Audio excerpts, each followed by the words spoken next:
সকাল থেকে আমরা রুবি মোড়ের ছবি দেখিয়েছি, ভবানীপুর বা সেক্টর 5 বিভিন্ন জায়গায় সচল কিন্তু দেখা গিয়েছে যানবাহন।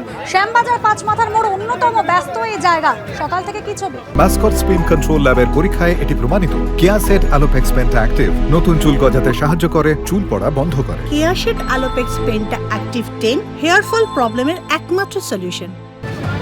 দেখো, একটা জিনিস বলা প্রয়োজন রয়েছে। সমীরণ যেমনটা ব্যারাকপুর স্টেশনের কথা বললো, বা রাজীব মুর্শিদাবাদ বা লালগোলার কথা বললো, কলকাতা শহরে কিন্তু এই বিজেপির ডাকা যে 12 ঘন্টার বন্ধ, ঘড়ির কাঁটা এখন 8:45, 7:45, কোনো প্রভাব এখনো পর্যন্ত চোখে পড়ছে না। অন্যান্য দিন বাসের সংখ্যা এই সময় যে যত থাকে, আজকেও সমান রয়েছে। আমার ক্যামেরা পার্সন অজয় দাস দেখাচ্ছে। এটা হচ্ছে, দেখো আমার সামনে যে রাস্তা এপিসি রোড, অর্থাৎ খান্না থেকে যে রাস্তা শ্যামবাজারের দিকে আসছে, সরকারি বেসরকারি মিনি বাস থেকে শুরু করে সব ধরনের বাস প্রত্যেক দিন এই সময় যেগুলো চলে আজকে চলছে। এখনো পর্যন্ত বন্ধের কোনো সরাসরি প্রভাব অন্তত শ্যামবাজার 5 পয়েন্টসে দেখতে পাওয়া যাচ্ছে না। এবং ছোট স্কুল পড়ুয়া সে স্কুলে যাচ্ছে, অন্যান্য লোকজনও রয়েছে। পুলিশের ডেপ্লয়মেন্টও সকাল থেকে এখানে চোখে পড়ছে। যেটা সকালবেলা বাসের সংখ্যা, যাত্রীর সংখ্যা সেটা একটু কম ছিল, কিন্তু বেলা বাড়ার সঙ্গে সঙ্গে যারা নিত্যযাত্রী তারা কিন্তু পরিস্থিতি বুঝে বাড়ি থেকে বেরোচ্ছেন।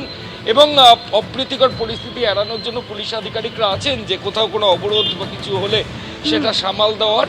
কিন্তু বিজেপির ডাকা বাংলা বন্ধ, তাতে এখনো পর্যন্ত কোনো প্রভাব কিন্তু এই চত্বরে অন্তত পড়ছে না। আমি আরেকটু জানিয়ে রাখি, বিজেপির তরফ থেকে যেটা বলা হচ্ছে যে আজকে সকাল 9:30টার সময় বিজেপির নেত্রী লকেট চট্টোপাধ্যায়, দমগ্ন ঘোষ এবং রাহুল সিনহা তারা শ্যামবাজার 5 পয়েন্টসে আসবেন। এখানে তারা বিক্ষোভ দেখাতে পারেন এবং তার পাশাপাশি এখান থেকে তারা মিছিল করারও একটা সম্ভাবনা রয়েছে, এমনটাই বিজেপির তরফ থেকে বলা হচ্ছে। ফলত আর 1-1.5 ঘন্টার মধ্যেই এখানে বিজেপির কর্মী সমর্থকেরা ভিড় করবেন।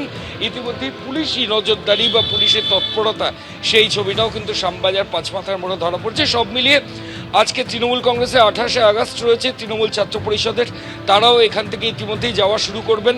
বিজেপির বাংলা বন্ধ যেটা 12 ঘন্টার, এখনো পর্যন্ত তার কোনো সরাসরি প্রভাব অন্তত শ্যামবাজার পাঁচমাথার মোড়ে বা উত্তর কলকাতায় চোখে পড়ে। বেশ, তুমি নজর রাখো। ধন্যবাদ ময়ূক। ট্রেন চলাচল সেটা ব্যাহত হয়েছে, বিভিন্ন জায়গায় রেল অবরোধ চলছে। কি অবস্থা? অনুষ্কা, সকাল 6টা থেকে শিয়ালদা বনগাঁ শাখায় ট্রেন চলাচল পুরোপুরি বিপর্যস্ত এবং তার পাশাপাশি বনগাঁ জংশন স্টেশনে বন্ধ সমর্থনকারীরা যেহেতু রেল অবরোধ শুরু করেছেন, তার ফলে 1 ঘন্টারও বেশি সময় ধরে ট্রেন চলাচল শিয়ালদা বনগাঁ শাখা এবং শিয়ালদা রানাঘাট শাখায় ট্রেন চলাচল সবপুরি বিপর্যস্ত। আমরা এই মুহূর্তে ব্যারাকপুর স্টেশনে রয়েছে। তুমি দেখতে পাচ্ছ যে বিজেপি নেতা কৌস্তব বাগচির নেতৃত্বে রেল অবরোধ শুরু হয়েছে ব্যারাকপুর স্টেশনে।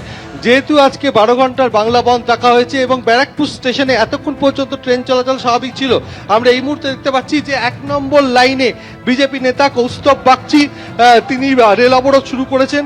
তার ফলে শিয়ালদা কৃষ্ণনগর মেন লাইনে ট্রেন চলাচল সম্পূর্ণ বিপর্যস্ত হয়ে পড়বে এবং যেহেতু 12 ঘন্টার বন্ধ, আর কিছুক্ষণ এই কারণে রেল অবরোধ শুরু হয়েছে। কথা বলে নেব কৌস্তব বাগচির সঙ্গে। আজকে কি কারণে রাজ্য জুড়ে বন্ধ পালিত হচ্ছে? রাজ্য জুড়ে ভারতীয় জনতা পার্টির ডাকে কালকে আমরা দেখেছি বর্বরচিত পুলিশের যে আক্রমণ, সেই আক্রমণের প্রতিবাদে আজকে রাজ্য বিজেপির বন্ধ, যে আমরা বন্ধের ডাক দিয়েছি, সেই বন্ধ সফল করার জন্য আমরা রাস্তায় নেমেছি এবং বন্ধ আমরা সফল করব। পাবলিকের দেখতে পাচ্ছেন একটা স্বতঃস্ফূর্ত মনোভাব আছে, কিন্তু সরকারের তরফ থেকে একটা জোরপূর্বক মনোভাব দেখানো হচ্ছে বন্ধকে রোখার জন্য।